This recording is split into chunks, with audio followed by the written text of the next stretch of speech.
Okay, let's start with a crazy idea. What if you could invest in the stock market using the one thing you're an absolute expert in? I'm talking about your own life. Today, we're going to dive into a philosophy that does just that, turning your everyday experiences into, well, your biggest investment superpower. So let's get real for a second. Why does investing feel so chaotic? You know what I'm talking about, right? It's just this constant storm of jargon, noise, and a million experts all shouting about what you should be doing. And all that chaos, it has some serious real-world consequences. Get this, a staggering 90% of retail traders end up losing money. 90! And a huge reason for that is the derivatives market.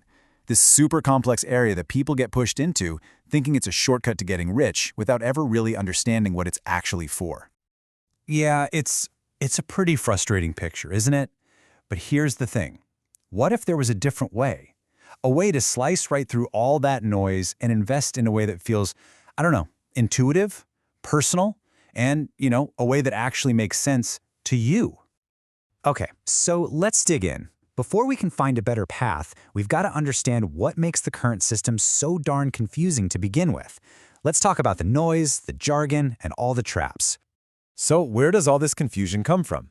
Well, it's usually a cocktail of a few things. First, you've got misleading products. Then there's the big one, the derivatives trap. And of course, that confusing techno-funda jargon. That messy mashup of charts and company fundamentals that just makes your head spin. All this noise, it just creates this massive gap between us and our own money. And this slide, it shows that disconnect perfectly. Take a look. You see a product like LIC, and what do you think? Oh, that's insurance. Simple, right? But what it often is a mix of stocks and debt. Same thing with SBI. You think it's a bank. But really, it's a whole universe of banking, mutual funds, and insurance. The point is, what you see on the label isn't always what's inside the box. And this is a huge problem when it comes to derivatives. I mean, the whole point of them, as our source material says, was to be a kind of insurance policy, a tool to protect the stocks you already own. But somehow they got spun into this get-rich-quick scheme, and that's led to just massive losses for everyday people who weren't using them for what they were built for. So, okay, if that's the problem, what's the solution? What's the antidote to all this confusion and complexity? Well, the philosophy we're digging into today suggests something kind of radical, a totally personal approach that's all about cutting out the middlemen. And it's called the Trademan Philosophy. The core idea is actually beautifully simple. It's about basing your investment decisions on the three currencies you're already an expert at managing every single day: your money, your time, and your energy. And this right here, this is the whole goal. It's about getting rid of all those confusing layers, the noise, the jargon, the so-called experts, and instead building a straight line, a direct connection between you and the companies you actually use and believe in. All right, so how does this philosophy actually work in the real world? How do we turn this idea into a portfolio? Let's check out how these three pillars, time, money, and energy, come together. Okay, so the whole framework is built on these three pillars. You've got money for the short term, and that's all about offsetting your biggest expenses. Then you have time for the medium term, where you focus on your own professional expertise. And finally, there's energy, which is your long-term play, all about funding the future you actually value. All right, let's break down that first pillar, money. This is your short-term game plan, and the idea is super simple.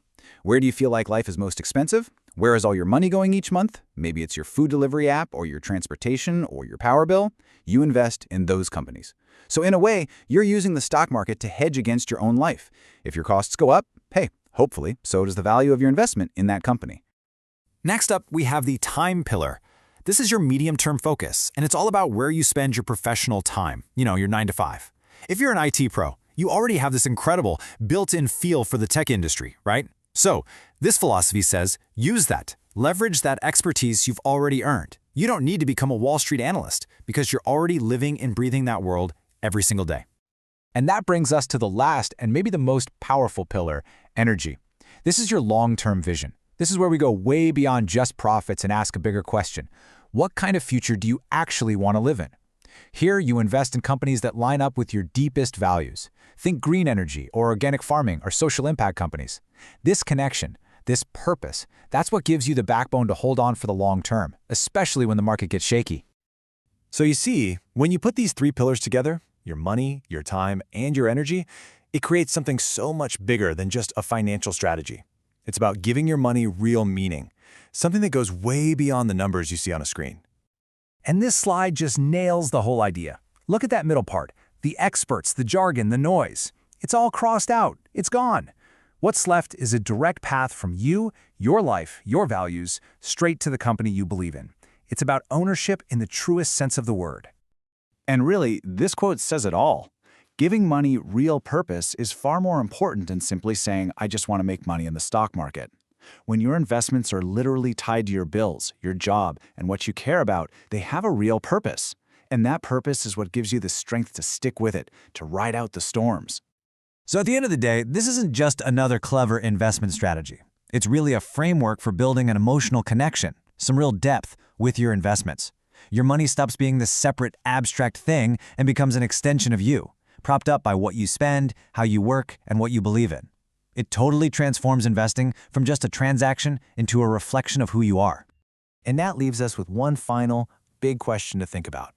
If you really invested with your life, with your money, your time, and your energy, what would you actually own? What parts of the world around you would you truly want to have a stake